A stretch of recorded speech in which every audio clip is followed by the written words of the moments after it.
Grammarly is a free AI-powered writing tool that assists you from start to finish. Get help brainstorming ideas for your paper and more. Go to Grammarly.com/students to download for free. That's GRAMMARLY.com/students. The United States Border Patrol has exciting and rewarding career opportunities with the nation's largest law enforcement organization. Earn great pay, outstanding federal benefits, and up to $20,000 in recruitment incentives. Learn more online at cbp.gov/career/USBP. In this episode, I'm joined by Aimee Schuster, CEO and founder at Bandwidth Strategy. Aimee and her team at Bandwidth Strategy offer C-suite level support to companies that are around 5 million to 100 million in revenue that are looking to scale their businesses through strategic operations, digital marketing, demand generation, sales, tech, and revenue. We discuss in the episode Aimee's role as a fractional CMO, and as you'll hear in the episode, it's a term that I wasn't familiar with, so we break it down and understand what a fractional CMO is, what a fractional CMO does, as well as exploring some of the benefits and challenges of hiring a fractional CMO. Enjoy the episode. This is Internet Marketing.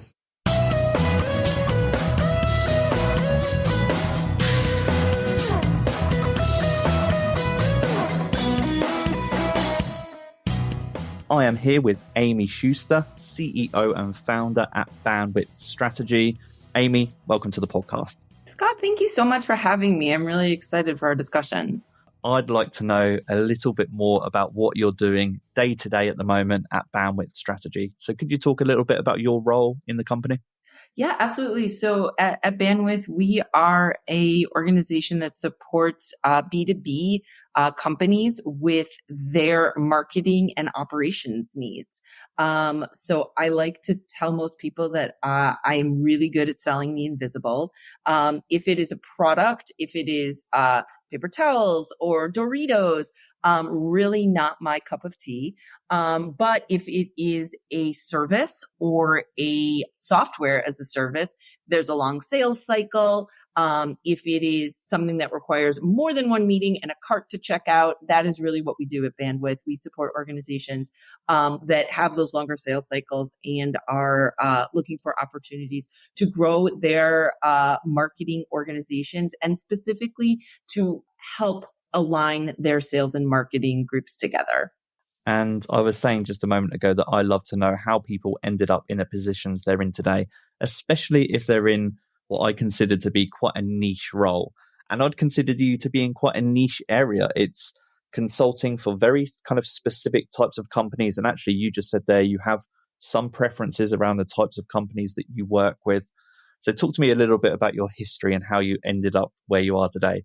Absolutely. I think like most folks, it didn't start out this way. I was actually listening to an earlier podcast of yours with Darren Teague. And he talked about the fact that nobody starts off there in kindergarten saying, I want to be an email marketer. I don't think anybody starts out wanting to be, a B2B marketer to companies 5 million to 100 million in revenue that sell services, right? That's kind of odd. But where it really started was roughly about 25 years ago.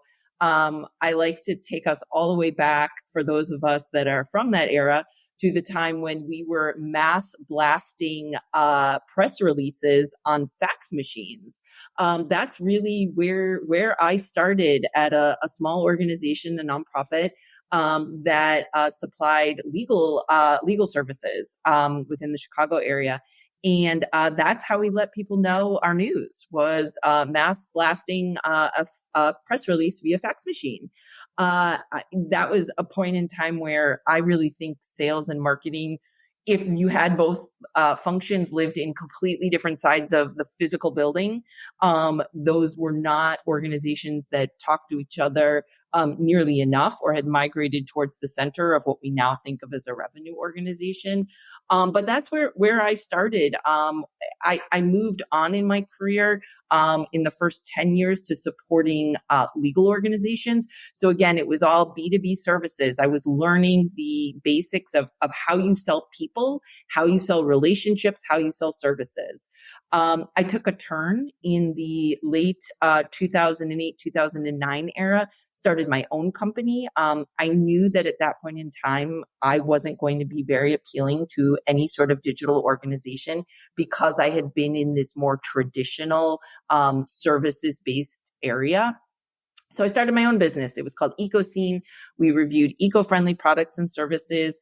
I'll take some folks back in time as well. Very similar to Daily Candy and Thrillist at the time when email marketing and email newsletters were really starting to come on the scene. That's what I did and started that, created that, ended up selling that and transitioning into the next 10 years of my career, which was supporting usually post-Series A, pre-Series B orgs that were looking to either start or scale their marketing departments. So I did that for a number of different Chicago-based software as a service organizations here in town. And then my last full-time role was the global CMO of an organization called Miller Hyman Group, which has its tentacles all over the world, including I had a fun team that was in the UK as well. So it's lovely to hear British accents again. It makes me happy. And after we had a successful sale to Korn Ferry, I went out on my own and I've been doing fractional C-suite work for the better part of 3 years. And again, looking back, there's this theme of invisibility and services and software as a service, but I never set out to do that, right? It really was happenstance of that first job and learning how to sell the invisible. Firstly, if you're between the age of, 5 and 10, you're aspiring, you're thinking about your career, and you do want to go into email marketing and you're listening to this, it's totally fine to aspire to be an email marketer. I don't want to put off the aspiring email marketer. I'll let my 6-year-old daughter know that's still a safe bet for her. She did ask me, because my husband is an attorney and it's very easy to explain. She asked me what I did and I tried to explain it. And she just looked at me quizzically and said, "So why aren't you a lawyer?" I'm like, I don't know. Yeah. What is interesting, and this, it doesn't come up so much actually with on this podcast, but you've gone through that journey of going from traditional marketing to digital marketing, and you kind of glossed over it like as if it was fairly seamless during, you said you went from traditional, you started your own company, but I'd imagine that must have been a difficult time or an interesting time at least. So I am curious as to how you've adapted to the digital landscape, having come from a more traditional marketing background. Talk to me a little bit about that journey. How have you approached learning? What I would say is it was difficult and interesting, but in the moment, you never know, right? You're just living it. Yeah. So what I saw, again, I'd spent about 8 years in traditional services-based marketing at law firms. And I don't know how many attorneys they're not usually the first ones to really want to get out in front of the technology. They are, usually the last adopters, not the first adopters. And I saw the digital sphere coming and I knew I wanted to be a part of it. And I knew that I had to transition out.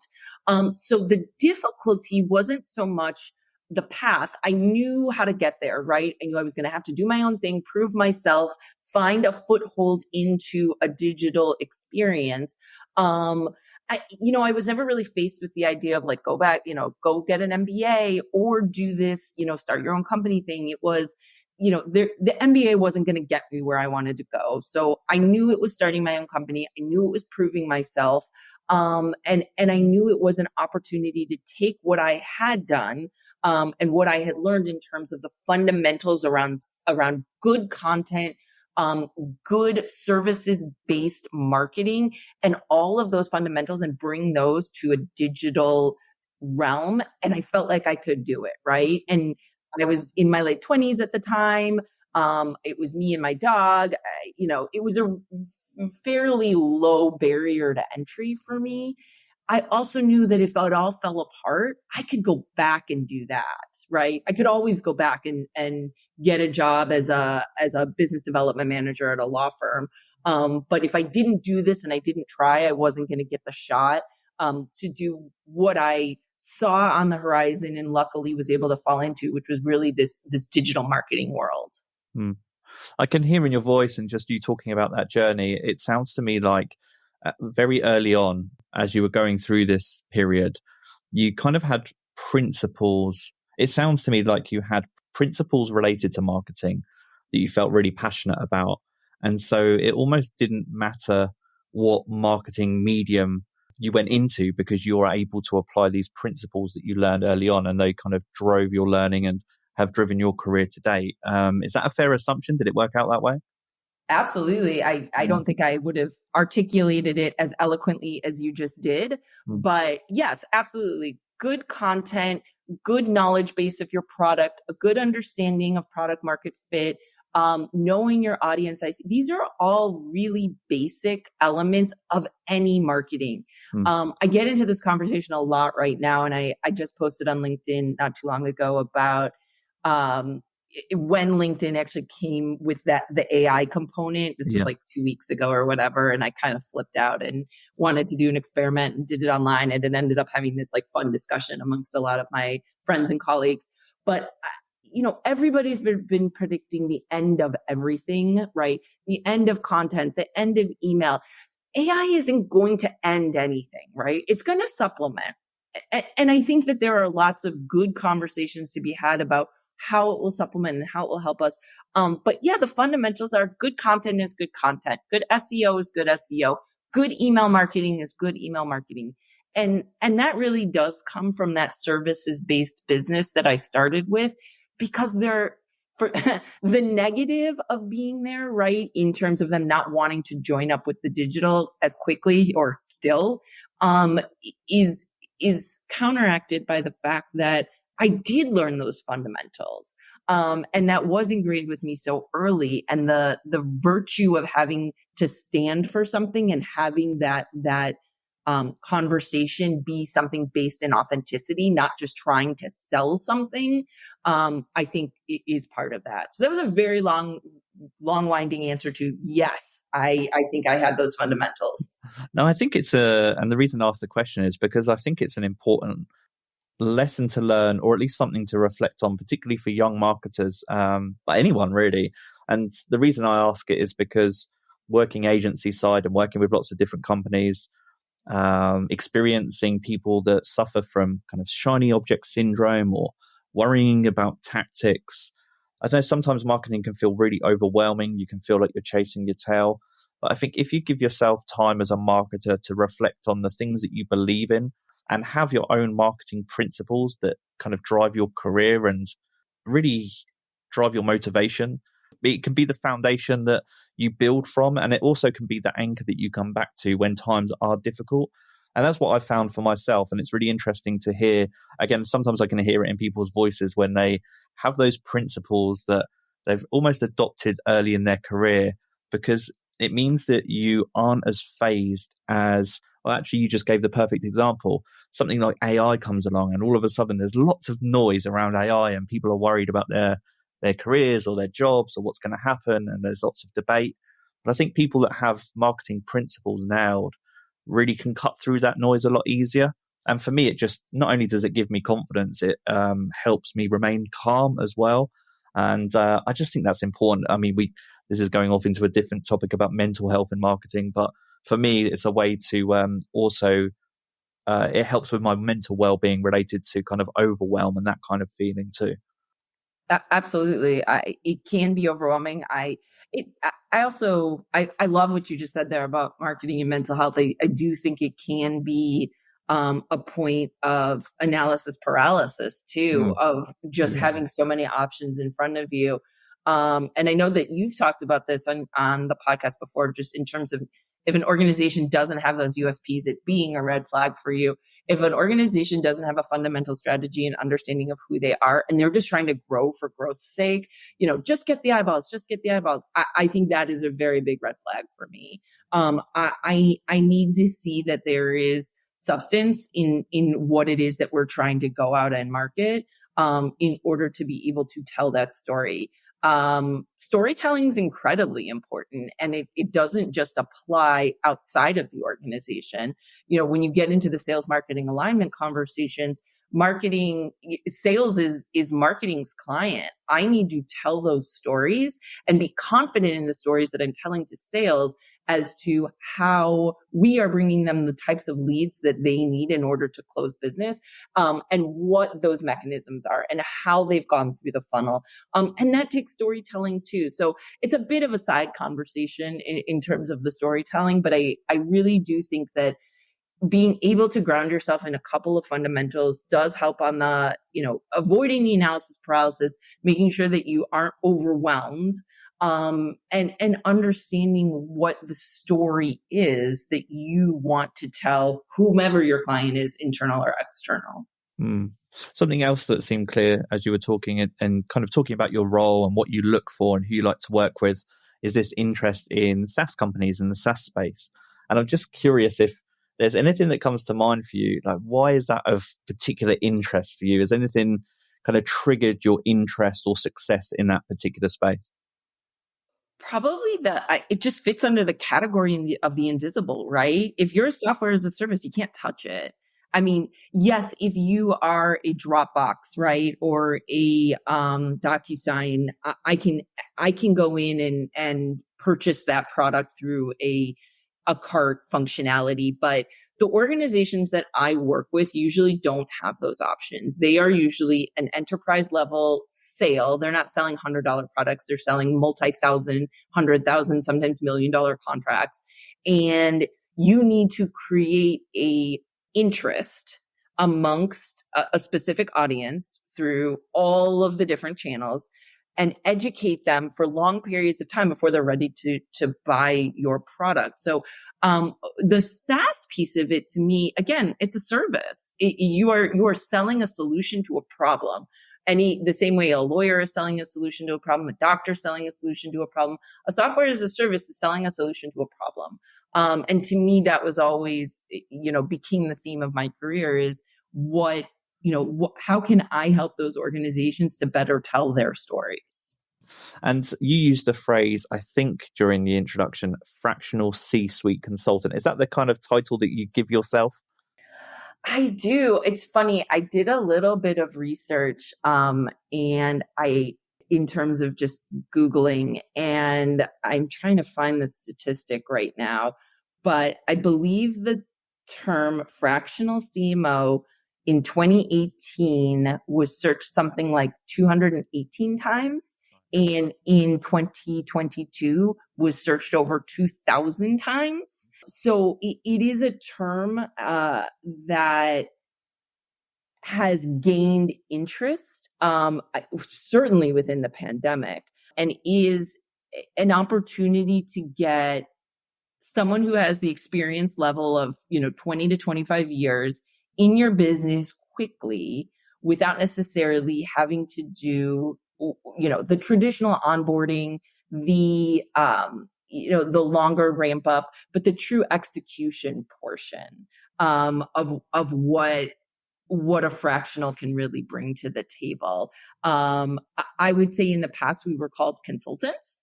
And I certainly do consulting, and I also do, project work, but doing fractional to me is there's a very specific context, very specific elements and cadence to how you do fractional work. I'm going to ask you to break that down because I'm so curious. So, and just for some context for you, I've not heard this phrase before. So it's interesting that you talked about the rise of the phrase. I do understand about how that might work in some of these companies, but actually maybe that's a good place to start. So give me an example. One of the companies that you've worked with, talk to me about how you've onboarded with them and maybe what you've brought to the company that they wouldn't have had without you. Maybe talk through that process.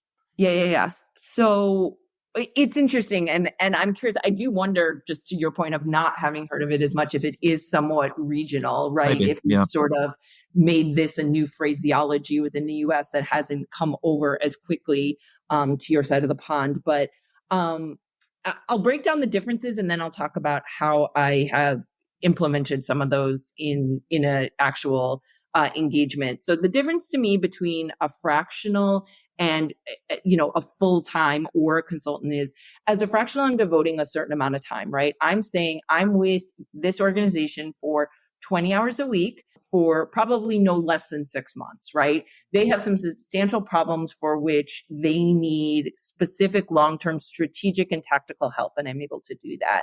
I usually get an email address with that organization. I'm privy to financials. I'm most likely included on leadership team meetings. I may be managing or pseudo-managing some of the people within the organizations, either bringing them up within the organization or managing them out sometimes as well. So that's really how I see a fractional role developing.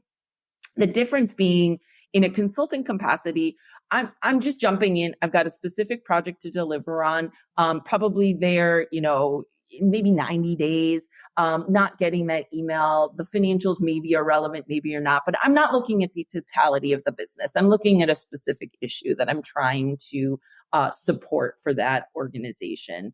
And how it gets implemented, and I would say the why, is really important.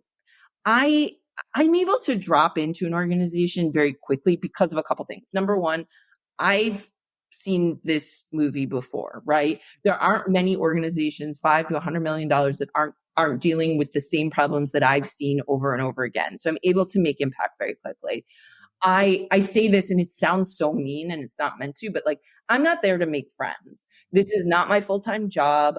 I don't need to worry as much about the politics. I'm certainly not going to, come in and railroad over everyone, but my concerns aren't as much, oh gosh, am I going to be fired in 12 months? My concerns are, how do I make the most impact as quickly as possible? So my needs for that, those politicking issues just really aren't there as much. So I'm able to affect change very quickly. And I'm also able to be an ear to the CEO a lot of the times. And it's funny how often that happens, right? They've got their leadership team, they've got their direct reports, they've got what's going on in the business. They don't have someone on the side that they're just able to problem solve with. And because I'm not a direct report, because they don't have to do annual compensation analysis for me, because I don't have to necessarily be proving things in the same way a full-time would, they're able to confide in me and really work out business problems that they might not already have that person if they don't have a coach or someone who they feel comfortable doing that with. So those are a couple of the ways that I differentiate a fractional role and how I see it different than a consultant or a full-time. You talked about there that you don't approach things like cold-heartedly. You're not cutthroat, but you're there to make quick decisions. What are some of the most challenging parts? Because that does sound difficult. There's a certain type of skill or characteristic that enables you to do that. Not everybody could do that. So maybe what are some of the skills that you possess that you think are important to hold this kind of role? One of the skills that I think is universal that I have employed throughout my career is improv, which I think is really an interesting skill. I encourage anyone, have encouraged, dozens and dozens of people who have reported to me in the past. It is some of the best business training you can ever have in terms of how to create environments in which lots of people's ideas are heard, accepted, grown within that ecosphere, without making people feel like, using your language, it's just a constant cutthroat. One of my favorite examples is the yes and concept, right? It's really making space and opportunity for anybody's ideas to come through and not saying, no, that won't work, or yes, but that's not something we can do right now. There's a whole world around this concept of yes and. So it really is making space and opportunity for people to be heard, and to bring their own ideas to the table. So I would say that's one of the techniques that I use throughout my career and certainly serves me well in a fractional capacity. I also think that understanding and just that level of honesty, more times than not, when I walk in, especially if there's a junior person who's been doing this work, I will have a very honest conversation with them. If they're not performing, are you happy here? Is this the place that's bringing you the type of fulfillment that you want? And if not, let's figure out what that looks like. Either we can make it happen here, or I can help you to figure out what happens next. But a lot of times when it's not phrased out as, you're not performing, you're not, you're being fired, but instead, like, what is going to make you happy and fulfilled in your career? It's just that twist on thought as to how you can help an organization. And then finally, it's having the understanding of the digital marketing world. And luckily, to your point, I've grown up within it. So being able to dig in, being able to understand the HubSpots, the Active Campaigns, the Salesforces of the world, and jump in and really analyze the data quickly, I think has served me well as a fractional. Is it easier to go through the process of this in a face-to-face environment, in an office environment, or can you go through this process remotely? And have you been through both? Yes, I have been through both. I've only been doing this in the pandemic, so I don't know another world. Right. What I will say is my most successful, longest term relationships were where there were opportunities to meet face to face. So absolutely, can I do a lot of the work independently and over Zoom? Yes. I just went to New York for a client. They had a 2-day offsite. I came, I ran a bunch of programs for them. So much value in that. I don't need to be there every day. They don't even have a full-time office, but I think it's a commentary more on work in general than it is necessarily, how it affects fractional. I think all of us need that face time to build those relationships, to demonstrate value, to hear from others, to get their value. I don't know that that's unique to me, but yes, I can do both. Yes, I have done both.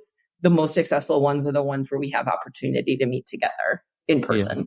But it's not impossible to, I guess that was my train of thought and my route of thought really, is that I imagine, because you're approaching a sensitive topic, if you are going in making big decisions, important decisions about a company, and then having to communicate that to teams. I was curious about really the differences in doing that remotely versus in person. It would make sense to me that it's easier to deliver that message in person, as in you can communicate your message more clearly as opposed to remotely. Is that a fair assumption?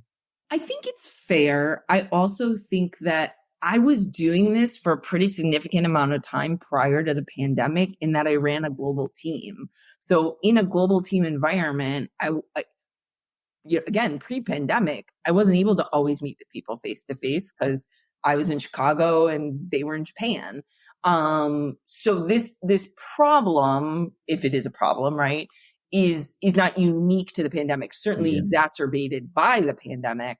But I would say I certainly don't, and this goes back to a different article I wrote on the role of women in post-pandemic work and what that's meant, and why I see so much value in being together.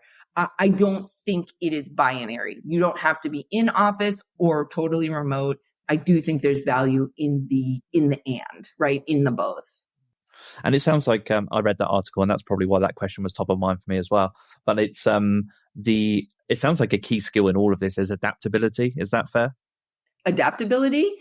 Absolutely. I think that's all of us, right? In the pandemic, I think we all had to figure out how to be more adaptable in our families, in our work lives, in our understandings of relationships and all of it. But yes, I would say one of the unique parts of being a fractional is, I sort of have this hierarchy of need that I share with people, but at the top of the hierarchy is, are you comfortable starting something that you're not going to see come to fruition? Right, yeah.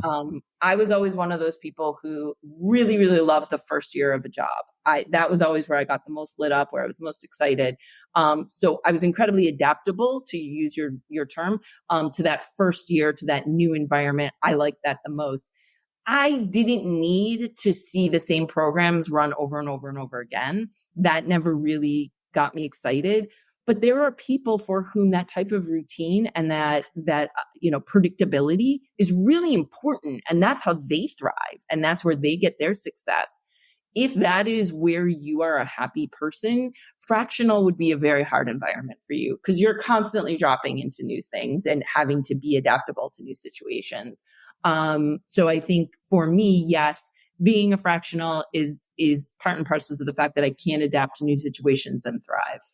Yeah, that's such a fascinating insight about needing to see progress in marketing and also just knowing what gives you job satisfaction. I think at some point, it's your average life cycle with these companies. Did you say around 6 months? Is that about right? For me, it totally depends. It's a minimum. If you want to do, these are just my thoughts, Yeah. right? I think every fractional is different, but Yeah. to be an effective fractional, I think you have to do a minimum of 6 months. I've had one client that I've been with for about 3 years, another client that I was with for about 20 months. And then, there are smaller consulting projects on the side. But yeah, I would say minimum 6 months. You really described the benefits to companies about employing a fractional really well. And then I was looking at through your lens and thinking, well, what are some of the major benefits to you? And you actually started to talk about them really clearly. It's the satisfaction in, it sounds like it's really motivating for you to be able to go into a business and make quick changes and provide really clear guidance very quickly. Is that what's most satisfying to you? Absolutely. Yeah. I again, these movies are not unique. To your point, this is a pretty niche area. And I've seen these, the struggles, the sales marketing alignment struggles, the technology struggles. They are very similar from business to business. I can come in very quickly and make those decisions and help companies get on the right foot, without having to do all the things that never lit me up from a full-time perspective. And I'm able to do it on a really cost productive level for most organizations. They get the benefits of someone who's been around for 25 years who can do this type of work without having to employ them full time with all of what comes with that, right? And financially, it's great because I get to charge an hourly rate or a fee that commensurate with that. And there's no question, right? I'm delivering on exactly what they've asked me to do and they're getting value for their dollars. There's never a question of, oh gosh, like what's Bandwidth doing? What's Aimee doing? It's clear. It is such a transparent, relationship that I really appreciate that never felt the same when I was a full-time employee.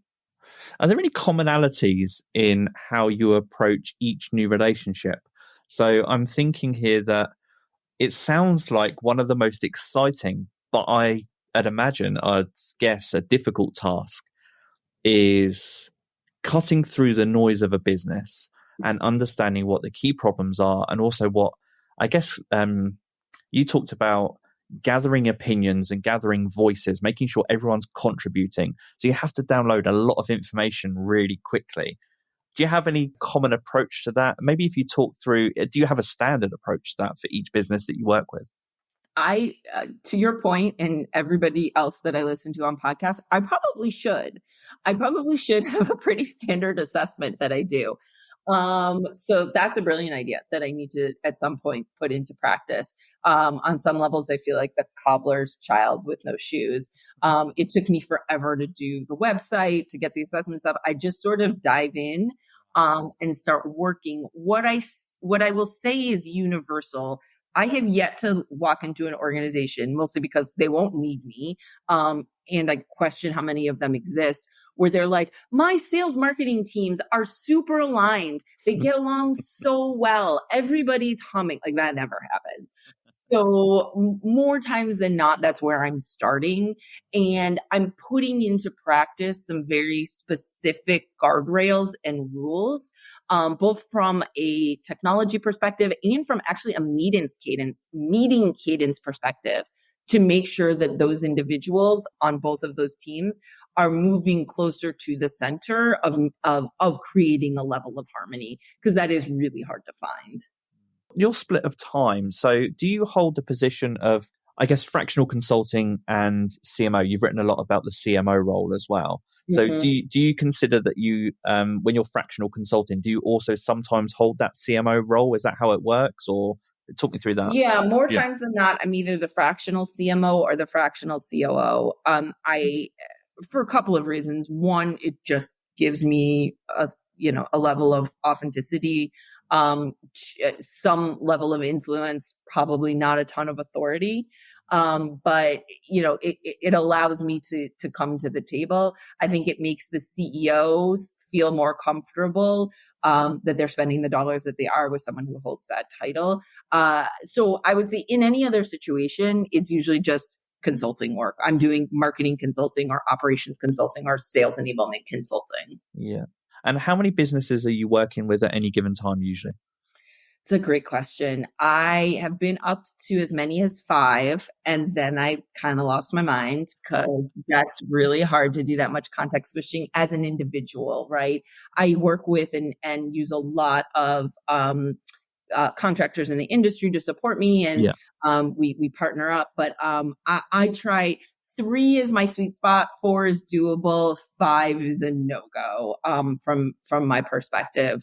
It's just too much context switching. Yeah. Well, describe context switching. So what is it that you find difficult about when you start to get to that 4 or 5 level?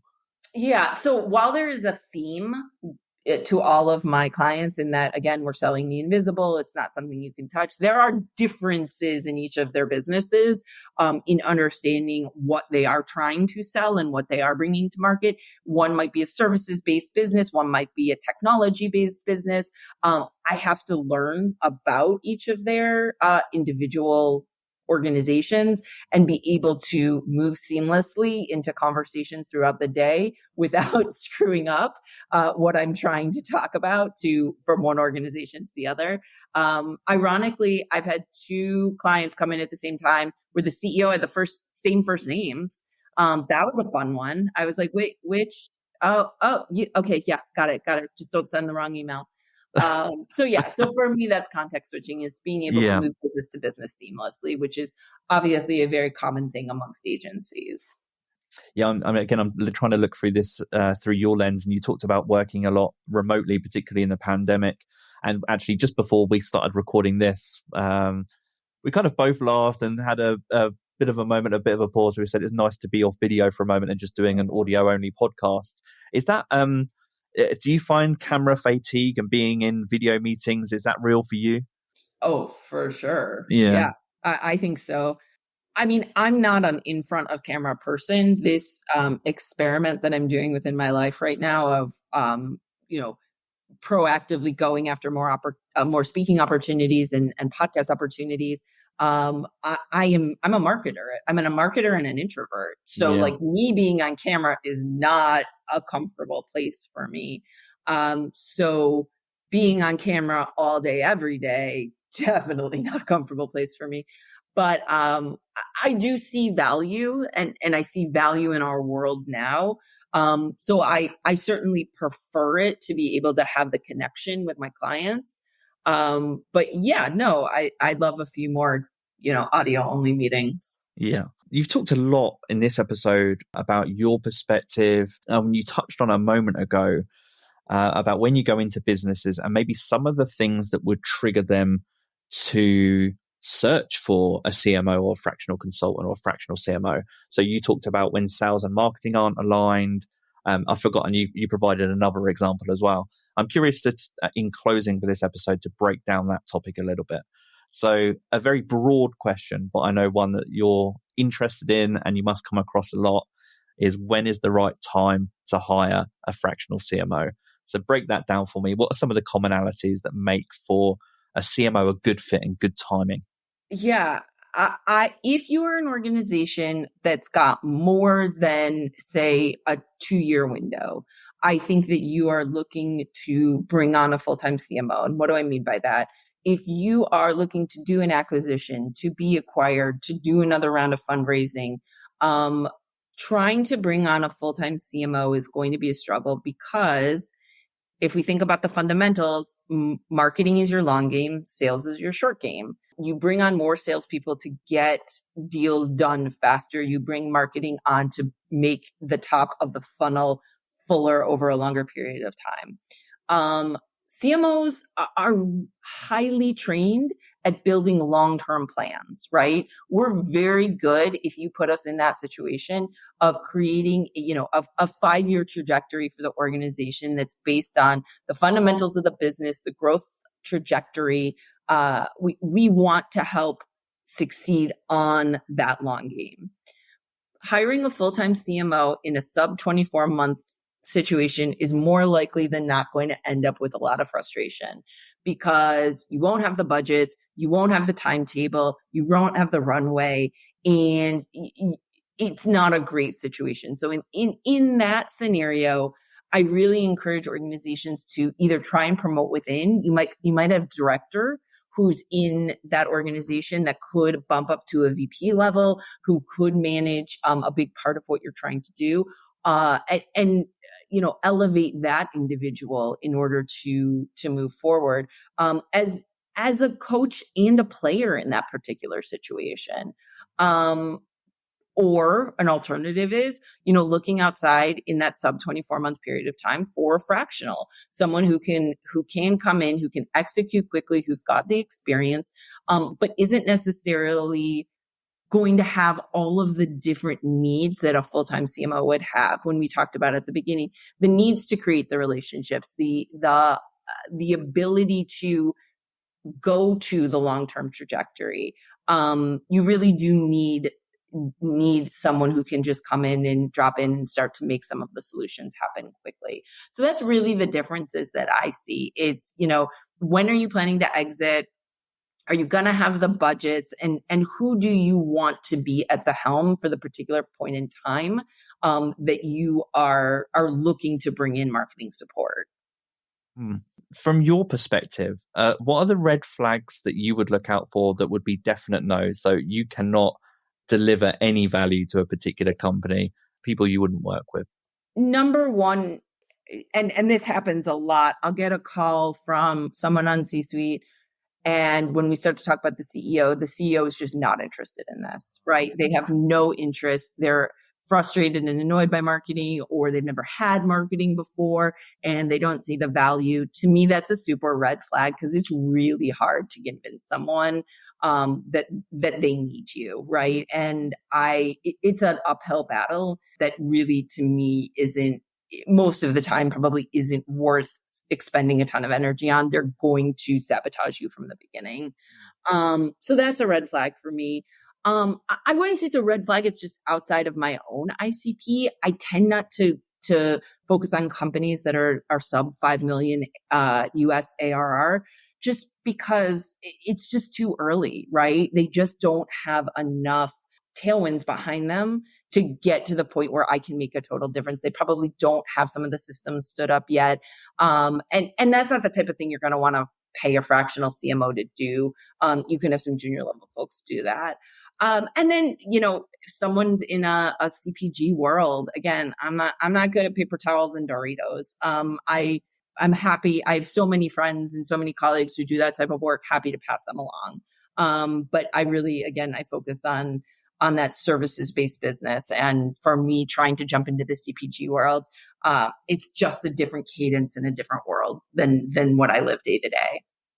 And as you were talking, I don't want to forget this just as we close out, but there was one key skill that came to mind for me that it sounds like, again, that you possess, which is really important to your role. And that's the ability to spot people that are perhaps ready to step up into leadership positions for the long-term benefit of the company. Firstly, is that statement true? Is that something that you look for? And has that always been a part of your career? Is that a skill that you've always possessed?